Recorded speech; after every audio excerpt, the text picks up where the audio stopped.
Assalamualaikum warahmatullahi wabarakatuh. Saya di sini akan mendeskripsikan tentang wirausahawan sukses nasional ataupun internasional yang merupakan tugas dari mata kuliah Bahasa Indonesia dosen pengampu Bu Asrumi. Sebelumnya perkenalkan, nama saya Nur Fatimah dengan NIM E41211219 dari jurusan Teknologi Informasi Prodi Teknik Informatika. Pasti kalian familiar dengan PT yang akan saya bahas ini, yaitu PT Indofood, yang salah satu produk yang dikeluarkan adalah Indomie. Perusahaan besar Indofood yang sukses tersebut itu tak lepas dari perjuangan sang pendirinya, yaitu Sudono Salim. Kisah suksesnya dimulai saat ia merantau ke Indonesia dan sempat menjadi seorang buruh pabrik. Sudono Salim sebenarnya seorang imigran dari Cina. Beliau lahir di Fuqing, Cina, tanggal 16 Juli tahun 1916. Dengan nama aslinya yaitu Lim Xiaoliang.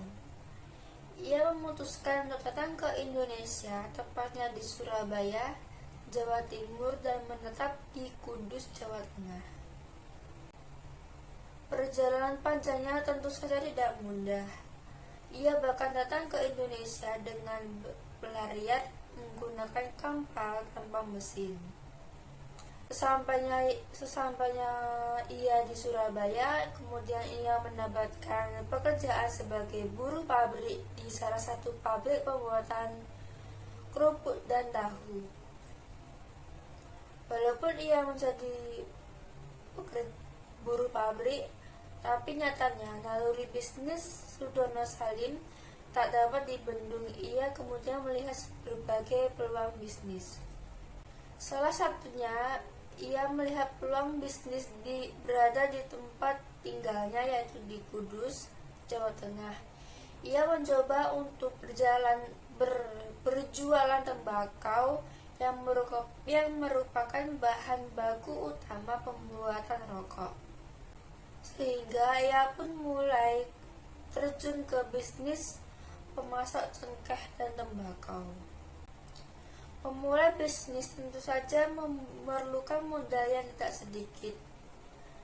Ia cukup terkendala dalam masalah modal karena ia merupakan pegawai biasa, yaitu buruh pabrik. Ia pun akhirnya meminjam modal usaha kepada mertuanya. Beliau pun mulai membangun usaha tembakau dan cengkehnya. Tak lama ia cukup sukses dalam berbisnis cengkeh dan tembakau. Bahkan beliau dikenal sebagai bandar cengkeh asal Kudus yang memiliki berbagai koneksi hingga Pulau Sulawesi dan Sumatera. Selain bisnis cengkehnya, ia juga mulai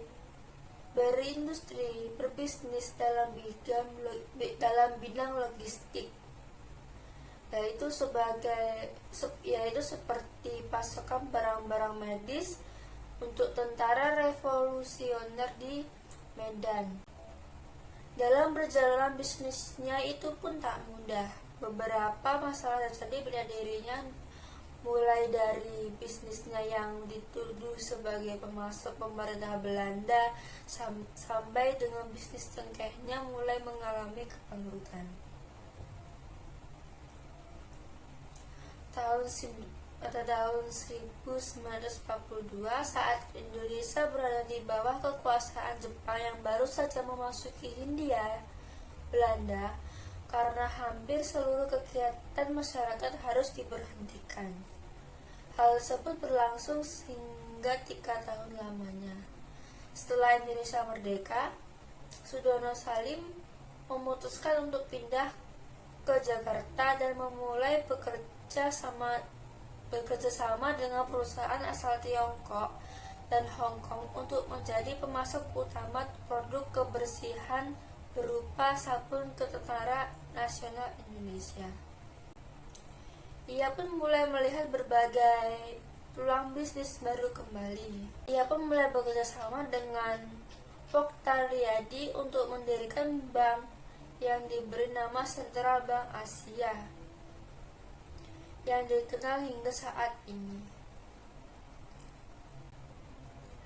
Tak berhenti, ia pun terus berekspansi dalam berbisnis dan mulai memproduksi dalam bahan pangan, yaitu bahan pokok kebutuhan masyarakat Indonesia, seperti tepung terigu.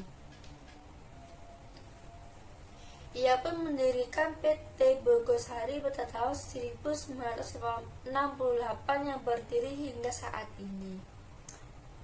Tak puas dengan sektor makanan, Sudono Salim memutuskan untuk mencoba sektor bisnis dalam bidang produksi bahan bangunan. Ia pun bekerja sama dengan pebisnis dari luar negeri dan mendirikan perusahaan Indosemen pada tahun 1973. Perusahaannya pun terus berekspansi dan berkembang hingga mampu mendirikan perusahaan yang memproduksi makanan olahan tepung terigu yang berupa mie instan. Lalu berdirilah perusahaan yang diberi nama PT Indofood pada tahun 1990. Ia meluncurkan produk utama yaitu mie instan yang diberi nama Indomie dengan 2 varian rasa yaitu sari ayam dan sari udang. Sejak saat itulah Indomie cukup populer dengan rasa andalannya, yaitu mie goreng. Indomie cukup terkenal karena rasa dan harga yang sangat ekonomis sehingga terjangkau oleh kalangan Indonesia. Kesuksesan Indomie tak hanya terjangkau di Indonesia. Hingga saat ini terbukti mie yang menjadi ikon Indonesia ini sudah merambah ke seluruh negara hingga didirikannya pabrik Indomie di Nigeria dan menjadi salah satu makanan pokok di sana. Kesuksesan Sudono Salim membuktikan bahwa apa yang dicapainya tidak instan dan butuh perjuangan, kerja keras, dan pantang menyerah. Sudono Salim pun menghembuskan nafas terakhirnya pada usia 6 tahun, tepatnya pada tanggal 10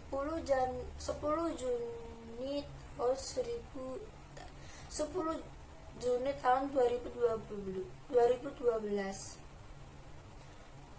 Sekian dari saya, kurang lebihnya mohon dimaafkan.